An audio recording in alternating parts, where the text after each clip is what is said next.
Bertengkar hebat, posisi tidur Musdalifah dan Fadel Islami jadi sorotan.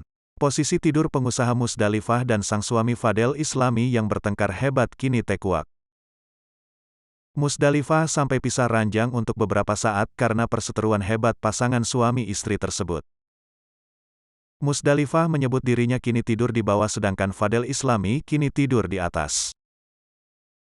Mantan istri pedangdut Nassar menjelaskan saat ini dirinya dan Fadel Islami tidak satu kamar lagi. Beda ruangan tapi beda kamar.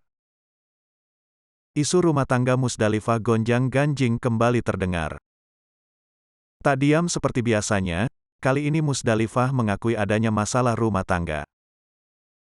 Tak diduga Musdalifah membongkar dirinya telah melabrak wanita yang menggoda Fadel Islami. Bahkan diakui Musdalifah kali ini merupakan pertengkaran paling besar yang dialaminya selama menikah dengan Fadel Islami.